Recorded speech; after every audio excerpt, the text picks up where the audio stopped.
Hi, I'm Laura Caulfield, and welcome to Dialogue. I am here with Lisa Cole, winner of the screenwriting competition of the Ojai Film Festival for her screenplay Matadora. Welcome. Thank you so much. Thanks for having me. Yeah, it's really exciting to meet you. Your screenplay is, about the first female matador. Talk to me about the inspiration for the script. I think it was about 20 years ago, actually. I saw this photograph of a female bullfighter, incredible young woman named Christina Sanchez. I just was really inspired by her, and she was beautiful, and I thought, what makes a woman want to bullfight? And it turns out it's really the same thing that makes men want to do it. So it's this reverence for this art and the beauty of the tradition. It's so incredible and beautiful, and there's a tapestry and artistry to it that's really inspiring. And to defy death in that way, I think being in the ring gives, there's so much power to that, and to face down this opponent that's literally over 1,000 pounds. And Christina was 5'2", I think, or 5'4". She was this tiny, beautiful little blonde with a braid, and it's interesting because I think it's also a metaphor for life today, where, we are constantly in the ring, aren't we? We are always sort of doing this dance around the elephant in the room, that it's our own survival. So I think that's really, really fascinating. So and Brene Brown writes about that. Do you know the writer? She writes about entering the ring and how so many times, not just for women, but also men, but we're fearful to enter the arena and be that brave. With whatever it is in life. It's easier to sort of stay below the radar and never really hear your voice and never really find your calling. It's easier to sort of stay in that fear. So entering the arena. So for me, there were a lot of metaphors that go beyond the bullfighting aspect too, of breaking down that glass ceiling, of defying tradition and going up against a traditionally patriarchal thing, and something men have only done, women have never done, should never do. And So following your bliss and really listening to what your calling is, and not letting anybody stand in your way of becoming all that you can really be. Yeah, and I think that women are really underrepresented in media, in the sense of being portrayed authentically and realistically. There's plenty of stereotypes for women in films and television, but when you really take a look at what's still being produced today, I think it's changing now. Right. But slowly. But women are still really underrepresented when it comes to realistic portrayals of who we are and what we do and what our dreams and desires are. That still has a long way to go. So for me, writing about this is something inspiring in that sense, that maybe can inspire a young person to not necessarily bullfight, but to just step into the ring, whatever that arena is. So my story is not necessarily about the first female, but it's set in the 20s during the Mexican Revolution, and it's about a young woman who really loves her father was a bullfighter, and she really loves all aspects of it and really wants to do it, but is never allowed. And then her father is killed, and she has to, she takes it upon herself to save the family from ruin. Pepe saddles up his horse. Now I know why you don't have any kids. Look who's talking. Carlos limps over to them, embarrassed. He scowls at his sister as she picks up his cape and gives it a whirl. You wish you could cape as good as me. My cow was caping you. Jose Rios, 48, Esperanza's tall, regal father, confronts Valdez, 50, a shrewd, dapper man, and his frothy, overweight lawyer, 40s.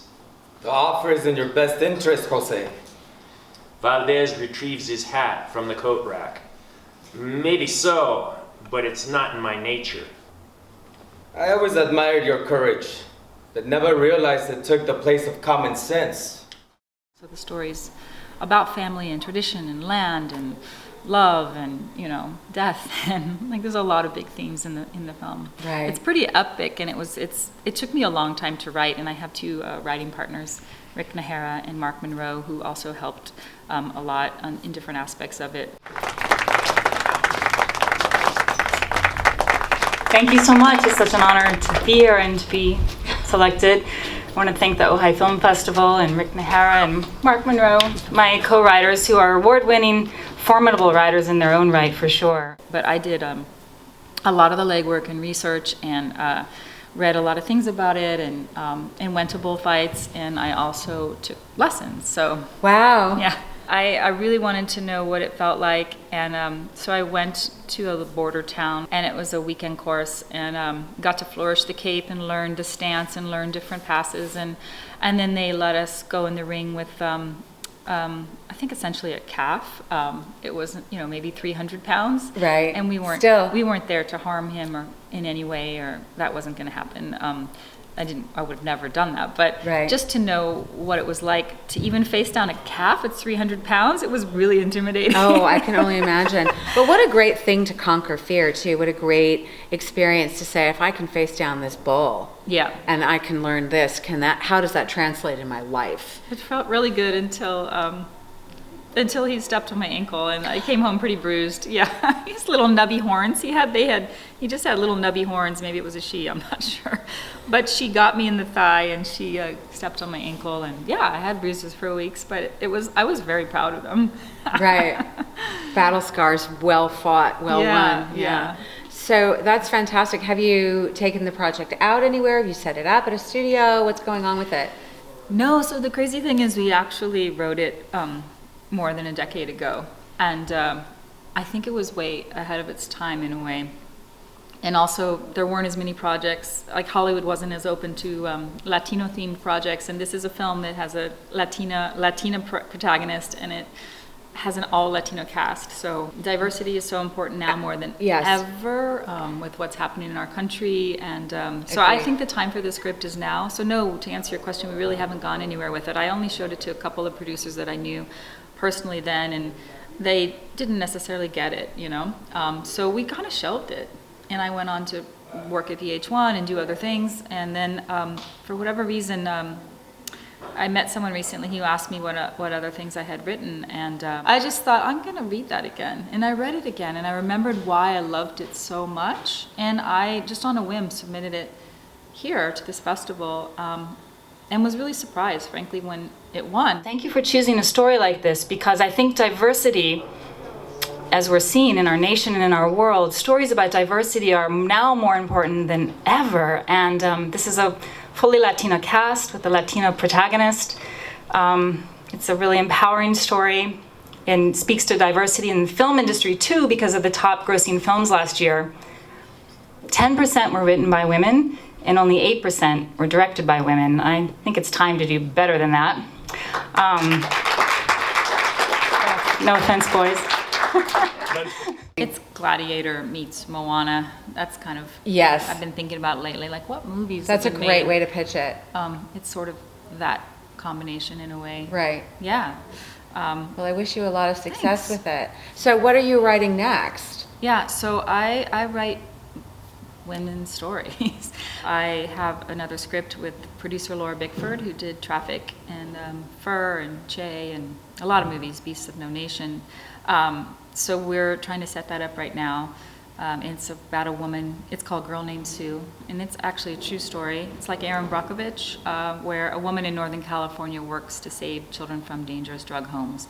And it was set in the 90s during the crystal meth epidemic, Right. which is still ongoing, but Right. in her community in Oroville, which is outside of Chico and Sacramento, she became a cop on her free time, and she convinced her boss to put her over in the task force so she started going on drug raids with all men, and Wow.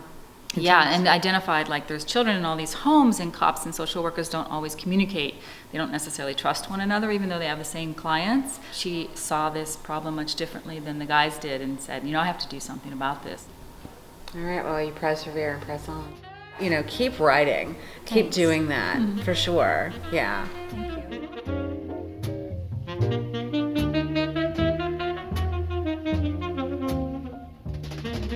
Thank you.